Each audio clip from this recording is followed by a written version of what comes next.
My parents didn't take us to fast food places when I was little. They thought they were an abomination. In any case, we didn't have a McDonald's back then in our little town, so it wasn't like I was confronted by the fact of French fries. They were some dimly understood concept, something that people out there somewhere did to a potato that somehow implicated the French. Then one day, after track practice, 13 years old, I went to my first McDonald's. Have you ever seen a puppy encounter snow for the first time?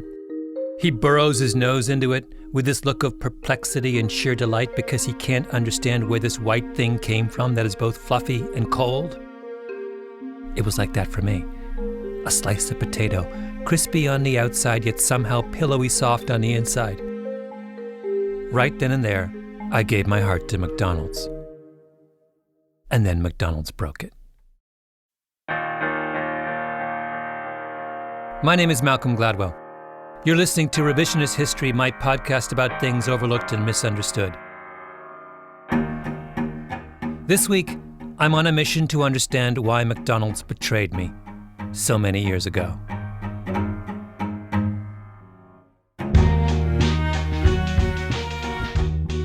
Our story begins in a nondescript office park in Foster City, California, just south of San Francisco, a place called Matson.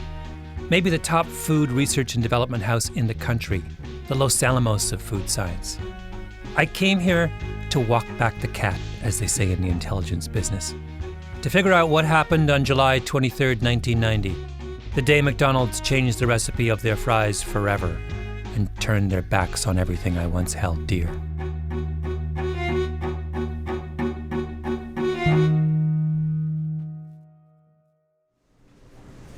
I'll go get another, some more. And then I'm just going to take the temperature down of the tallow. I said to Matson, make me some fries the old way. Let's do a taste test. Modern fries versus original McDonald's fries. So we did. We ate them. Sat there in the Matson conference room in a blissful food coma. These are, I'm going back to the first one. I have to say these are excellent. Yeah. Those are king fries. Then we thought, let's call in some people too young to have ever tasted the old kind, just to make sure we weren't all dreaming, that this wasn't some middle-aged fantasy about how everything was better in the good old days. Do we have a millennial we can grab right away? Abigail, maybe Jack? Quick, before the fries get cold. What about Caroline? Yeah.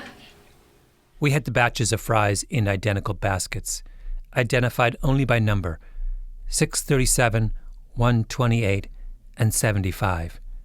We lined up the millennials. Start here, go down the line. I want to know which one you like the best. Millennial French fry opinions? Yeah, this is the millennial French fry eating contest. Okay. Very good. We have three, just for the record, we have three millennials here, is this correct? 23, 28, 25 years of age. The food scientists of the future. They sample all three options. They all reach the same conclusion. I like this one. You like it first? 637, yeah. Yeah? Okay. Who's next? I also choose 637. I'm kind of torn between 128 and 637. But I think I like maybe 637 slightly better. 637. 637.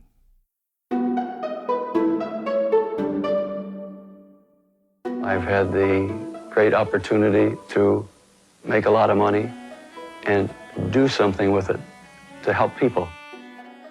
There was a time in America, a generation ago, when a man called Phil Sokoloff was a household name. My dad was just very intense, and he was a lovely person, but very intense. That's Karen Javich, Phil Sokoloff's daughter. It's hard to explain it. You have to experience it. I mean, the man that bought his business from him, okay, my dad would talk a lot. This guy would sit with my dad for hours, and this was an accountant. He knew so many people around Omaha, and he came to me. He said, your father is the most intense person I have ever met. Sokoloff started a business making corner bead, which is the metal bracing that you use when you install drywall. He noticed that it was really expensive, decided he could make it cheaper. And he just found this niche that, just happened to make a lot of money, and he was very driven and he knew he'd make a lot of money. But once he made his money, and then he sort of got tired of the business and he knew he wanted to try and do something to help people. Then Sokoloff had a heart attack. He was 43 years old. And he was in good shape. The only thing he did wrong was he didn't eat right, and he had a high cholesterol. When you say he didn't eat well, what was he like before the... Yeah, he was thin. He always said he ate too much chili, he ate too much meat, too many fats. And the high cholesterol, though, also is genetic. He had heart problems in his family. He was really shaken by this heart attack. Yeah. Oh, this totally devastated him. Never, ever expected this to happen. And when you're 43, you think you're going to live forever. And this really changed his life, totally. Sokoloff's doctors tell him his diet and his high cholesterol levels put him at risk for more heart attacks. So he decides to do something about it, not just for himself, but for everyone. He starts a crusade. He wants to save America from saturated fat, the alleged culprit in high cholesterol. Sokoloff pays to have cholesterol tests for thousands of Nebraskans. He goes to Capitol Hill and does the same thing for 10,000 people who work there, including 70 senators. He starts campaigns to get low-fat milk in school lunches. He buys full-page ads in the Wall Street Journal and the New York Times and the Washington Post with huge, scary headlines. One year, he buys a $2.5 million ad during the Super Bowl. He takes over a billboard in Times Square to say, "Cut fat intake and live longer."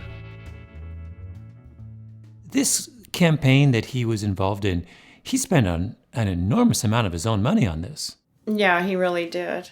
I'm not sure how much, whether it was 14, 15 million, I can't remember. Wow. Yeah. Which 30 years ago is a lot of money. A lot of money. It still is. I remember my aunt telling me, he's spending all of your inheritance.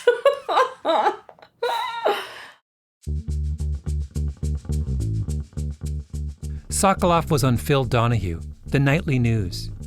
For most of us, cholesterol is a private affair, but an Omaha man has made it a public crusade, and he is spending a personal fortune going after what he thinks are the fountains of fat in America. The fountains of fat. Sokoloff goes to the source. He finds a way to personally lobby the CEOs of big food companies. Kellogg, Ralston Purina, Pillsbury. How on earth he got through, no one seems to know. When he called up some of these executives at big food companies, what was he saying to them? I mean, was he charming them? Was he browbeating them? Just curious about what kind of conversations were going on. Yeah, I think it was that he was eventually browbeating them. I hate to say that. I think he was charming at first, but then he got down to business. Like, you need to take this product out of your cereal, or I'm gonna, come forth with a big ad, and he did it. And he got them to take the product out. They were, I'm sure, very surprised. They called him, David and Goliath. He's the little David taking on these big food companies. He loved that they said that about him. Then it happens. And maybe it was inevitable. Phil Sokoloff goes after McDonald's, the biggest prize of them all. A full-page newspaper ad that ran in many parts of the country yesterday is giving new meaning to the term Big Mac attack. They've been cooking their fries in beef tallow, animal fat. Sokoloff decides they have to stop. The ad is headlined, "The Poisoning of America," and it accuses McDonald's of selling burgers and fries that are loaded with fat. McDonald's denies the charges in the ad, which it calls reckless, misleading, and intended to scare rather than inform. Sokoloff is all over the media. The lone guy from Omaha up against the mightiest fast food company in history. It's riveting live TV. Phil Sokoloff is the man who placed the ad. He's a Nebraska businessman and the president of his group, which he calls the National Heart Savers Association. Here he is on Good Morning America. Also with us is Dick Starman, his senior vice president of McDonald's. Gentlemen, good morning to both of you. Good morning. And we're really on the same side. We just go about it differently. We're on the same side? Exactly. No, I don't want people to eat your hamburgers. They're too fat. But I want people to eat lean roast beef sandwiches. We're both concerned about diet and good, healthy food. America is watching. And mighty McDonald's and the giant killer from Omaha are going at it tooth and nail. Sokoloff shouts, "That's not true. Your fries are cooked in animal fat." The McDonald's guy gets flustered, tries to say something. Sokoloff doesn't let him finish. It's vegetable and They beef are 90 shortening. to 95% beef tallow. It's vegetable and that beef comes shortening. from your company. We do have it now. Yes, it's in but all what of you're our, feeding the people. It's in all of our restaurants. They just took out chicken skin out of their chicken McNugget 3 weeks ago. Tell them about Egg McMuffins. Tell them about the beef tallow and your French fries. Tell them about your... And on it goes. McDonald's calls in lawyers. They send threatening letters to newspapers, warning them not to run any more of Sokoloff's ads. But that just winds up Sokoloff even more. He loves a good fight. So he runs another round of ads. And finally, McDonald's surrenders. July 23rd, 1990.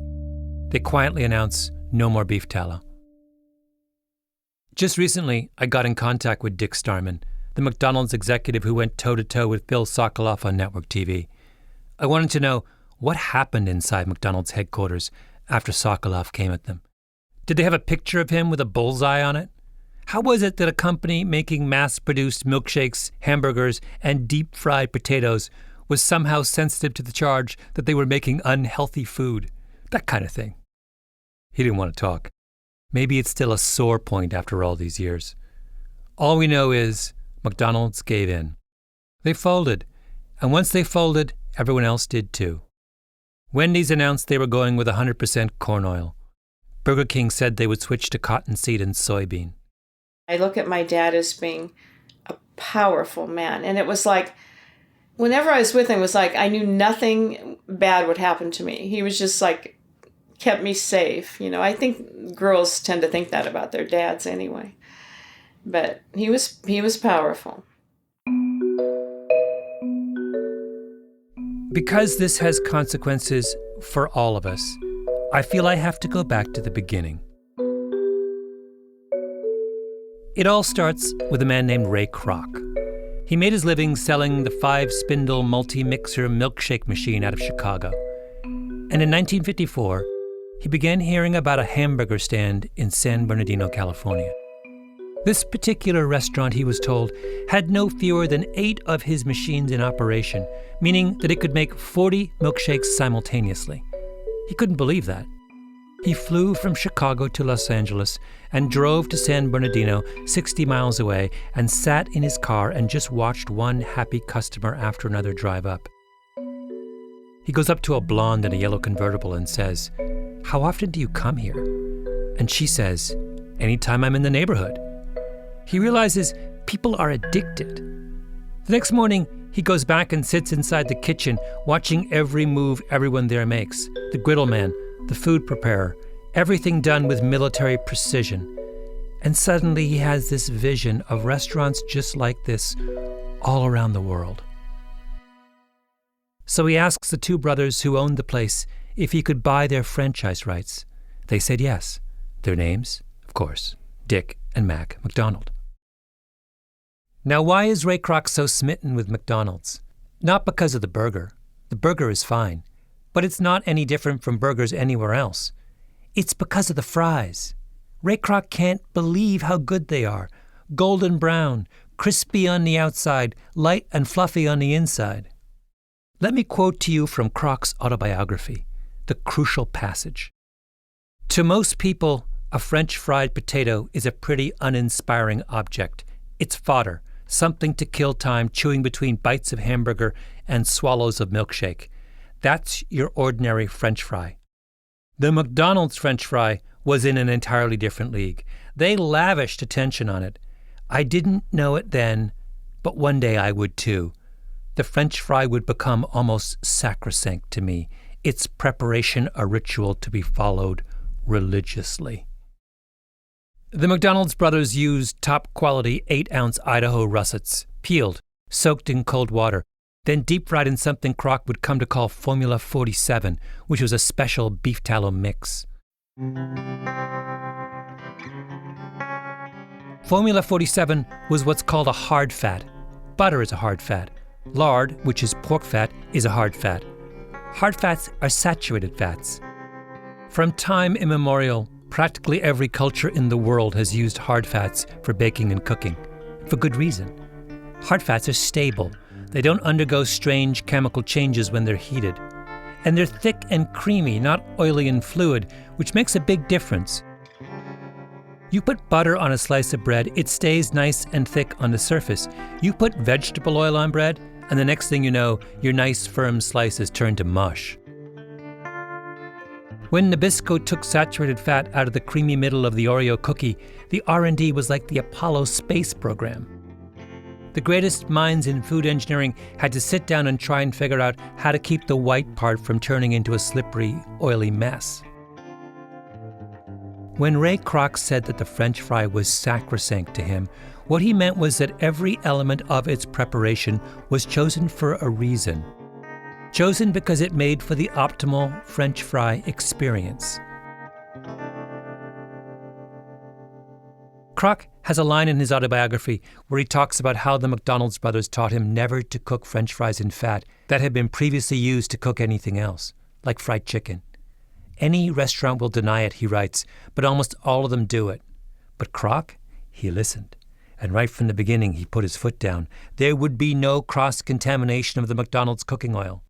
That's someone who truly cares about French fries. That's the legacy he created under the Golden Arches. And then, all of a sudden, this random guy from Omaha puts a gun to McDonald's head and says, "Change or else." McDonald's challenge was to find a way to replace a hard fat with a liquid fat. And liquid fats are less than ideal in a deep fryer. That's problem number one. The first replacement oil McDonald's experiments with is a cottonseed and corn oil blend. But that turns out to be really high in something called trans fat. And it's not long before everyone realizes that trans fats are way, way, way worse for you than animal fats. It's not even close. So in 2002, McDonald's changes the oils again, cutting the trans fat in half. 6 years later, they have to switch yet again, this time to get rid of all the trans fat. Then there's a problem that vegetable oils aren't nearly as stable as hard fats. All kinds of nasty things happen when you heat them up. The deep fryer suddenly becomes a kind of witch's cauldron, spewing dangerous elements. There's a big cloud of electrons there, and it can react with the oxygen that might be present in the oil or above the surface. Gerald McNeil. He's Global Vice President for Fats, Oil and Nutrition for Lotus Croklaan, a big multinational. He's part of Big Cooking Oil. And that would start degrading the oil very rapidly. And certainly the breakdown products have a lot of aldehydes as a byproduct. And aldehydes, they attack the proteins and DNA, in our bodies. You don't really want to know what the current thinking is on aldehydes. Trust me. But in case you do, it's ALDEHYDES. Google that and the word scary. So while the big companies that are touting polyunsaturated oils and saying they're healthy, well, as soon as you put them in a fryer, it's the last thing you want to eat. Crazy stories went around the industry as the fast food chains struggled to figure out how to make these vegetable oil mixes work. Turns out that after a lot of frying, a kind of paint would form in the fryer. And what happens is it breaks down in the fryer, and then, fumes come out, and it goes all around the restaurant, let's say in McDonald's. And the surface of the furniture is sticky because this stuff that they call a mist, comes out because of the breakdown products. The mist gets on everything, including the uniforms of the fry station workers, which creates a nightmare when the overalls have to be laundered. And when they went into the truck, to go off to be cleaned, sometimes just by piling the coats on top of each other, those coats would spontaneously combust and go on fire because the breakdown products from the oil were highly flammable. They would spontaneously combust. The point is that this is not some trivial matter. It's not. If you order a fried egg in a restaurant, you don't stipulate the medium in which you would like the egg to be cooked. It doesn't matter that much. A fried egg is a fried egg. But think for a moment about what a French fry is. You start with a potato, and a potato is basically starch and water, maybe 80% water. You plunge the potato into a vat of cooking oil, and the heat of the oil turns the water inside the potato into steam. That steam is the key to the fry. First, it makes the hard starch of the potato swell and soften, which is why the interior of a fry is so fluffy and light. At the same time, the steam rising from inside the fry keeps the cooking oil on the surface of the fry instead of seeping into the middle. That's why a fry is brown and crisp on the outside. Elizabeth Rosen once wrote a great book called The Primal Cheeseburger, where she calls the French fry the, quote, near perfect enactment of the enriching of a starch food with oil or fat. And she's absolutely right. You can add fat to potatoes without deep frying. That's called mashed potatoes. But at the end of the day, mashed potatoes are just mush. They don't have that crucial contrast between the fluffy and the crispy. The point is that the oil in which you deep fry the French fry is not incidental to the creation of the French fry. A French fry is by definition a potato derivative in which the water has been replaced with fat.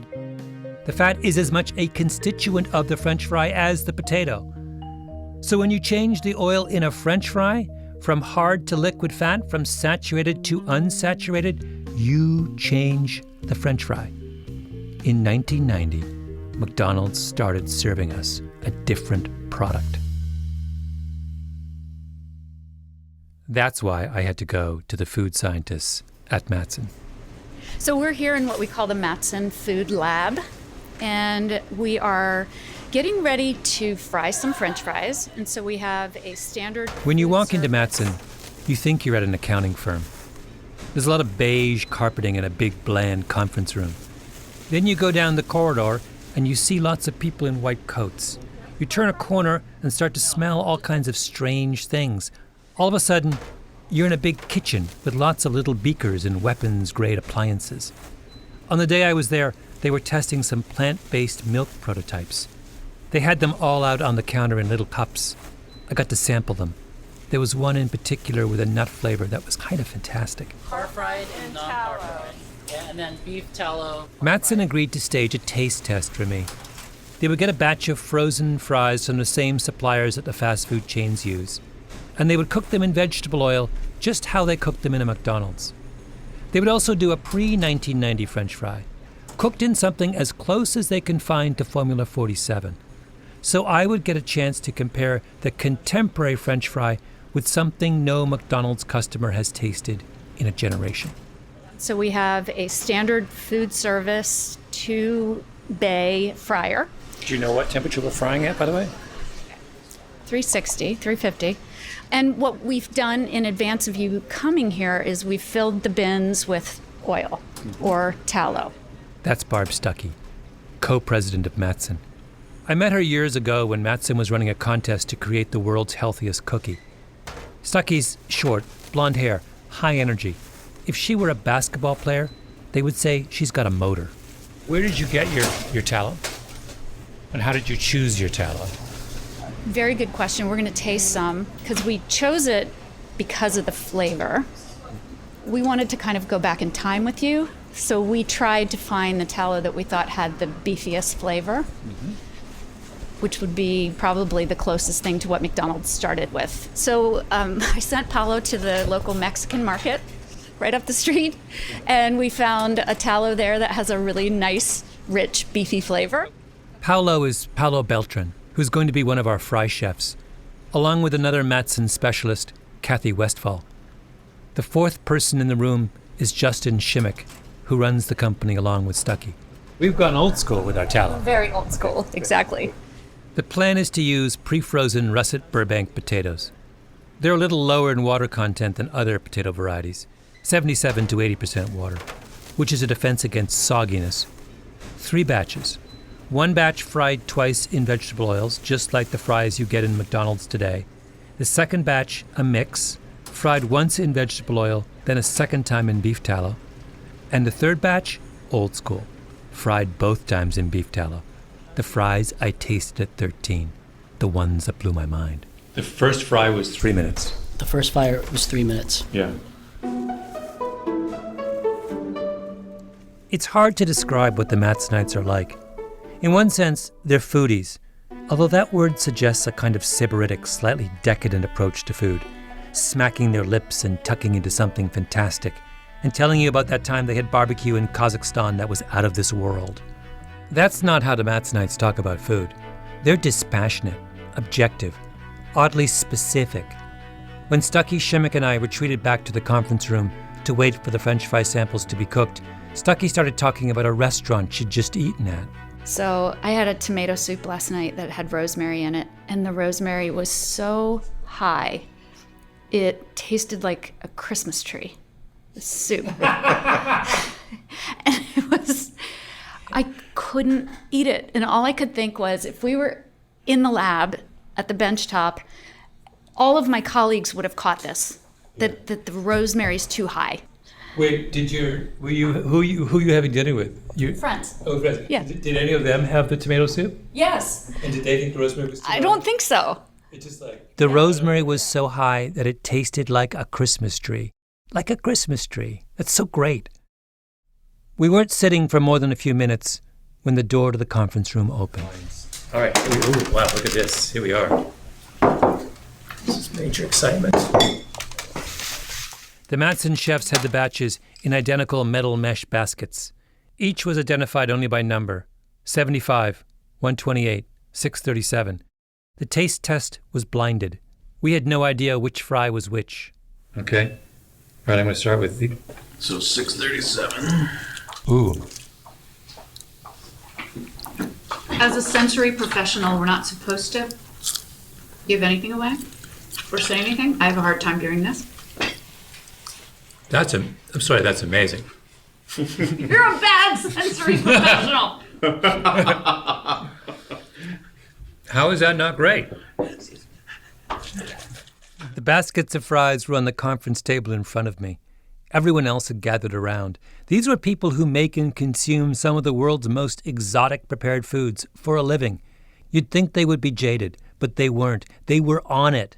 And me, my head was spinning. I was in heaven. It was all I could do to keep the rigorous objectivity necessary for a valid blind taste test. What are you tasting with the first one, 637?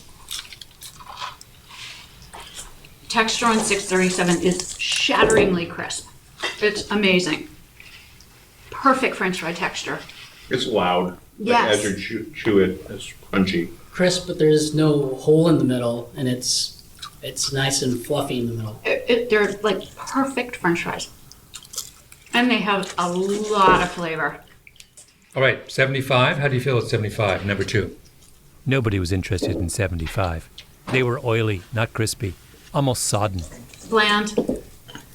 Just meh.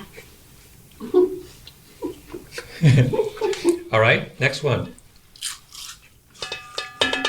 The surface is really porous. There's a lot of oil squirts out when you bite into it. 3 batches of fries, prepared according to the same exacting specifications, but 2 were entirely forgotten. And we didn't have to be told what kind they were. They were what the fast food world has been passing off as a French fry for the past quarter century. But the 3rd batch, 637, to die for. That was the old school fry, the kind of French fry that doesn't exist anymore. We have a big win for tallow, is what we're saying. Yep. There's so much going on here. Also, look at the color difference. Yeah, those look like fries.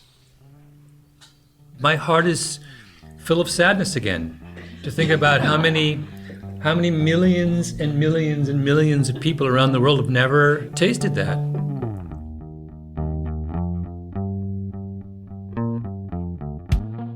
That's when we brought in the millennials, as a second opinion, but also as an act of mercy. Because they had no idea that this is what a French fry could be like. And it seemed unbearably cruel to deny them that privilege when a mound of 637 was just sitting there on the table. Can we agree that those are the best fries we tasted all afternoon? I would agree. Yeah. I'm gonna have more.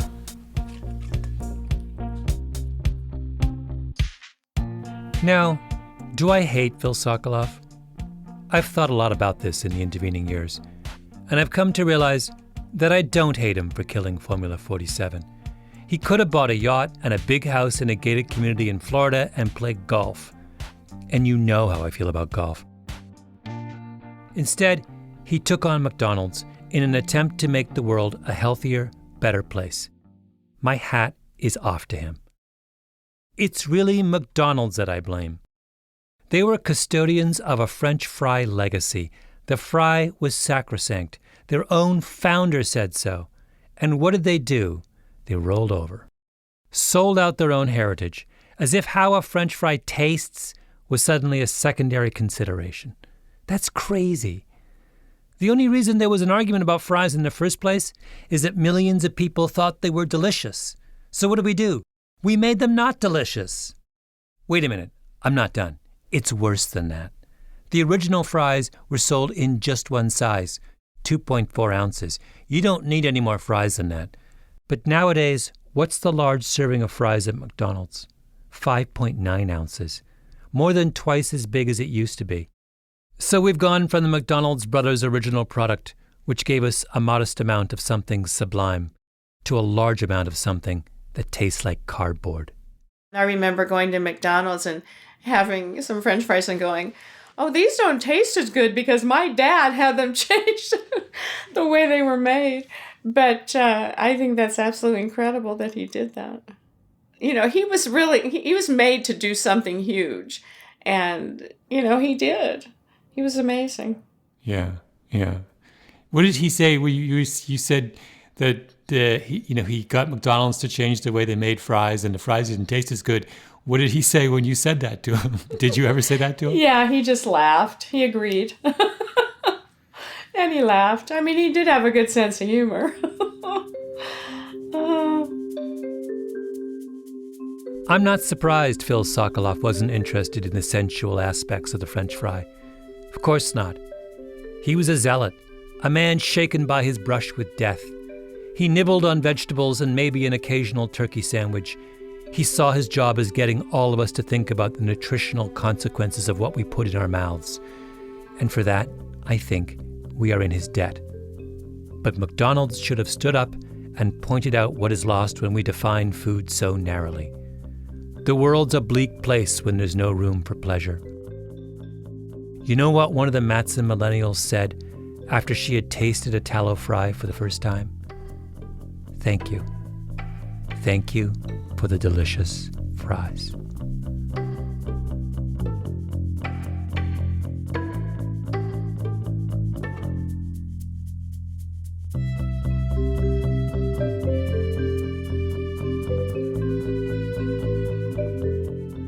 Revisionist History is produced by Mia Lobel and Jacob Smith, with Camille Baptista, Stephanie Daniel, and Xiomara Martinez-White. Our editor is Julia Barton. Flawn Williams is our engineer. Original music by Luis Guerra. Special thanks to Andrew Stelzer, who came with me to Matson. And as always, to Andy Bowers and Jacob Weisberg at Panoply. I'm Malcolm Gladwell. While I still have you, I want to remind you that Revisionist History has a website where we provide links to books and articles and videos of relevance to the episodes. Please check it out at revisionisthistory.com. For this episode, though, I want to give a special shout-out to two people whose work helped me a lot. One is Gary Taubes, who has been writing really provocatively about what we eat and what it does to us for a very long time. His most recent book, which I loved, is The Case Against Sugar. The other is Nina Teicholz, whose fantastic book, The Big Fat Surprise, Why Butter, Meat, and Cheese Belong in a Healthy Diet, was of enormous help to me in researching this episode. Thank you, Nina. Thank you, Gary. And to all those of you listening, I recommend those two authors to you wholeheartedly.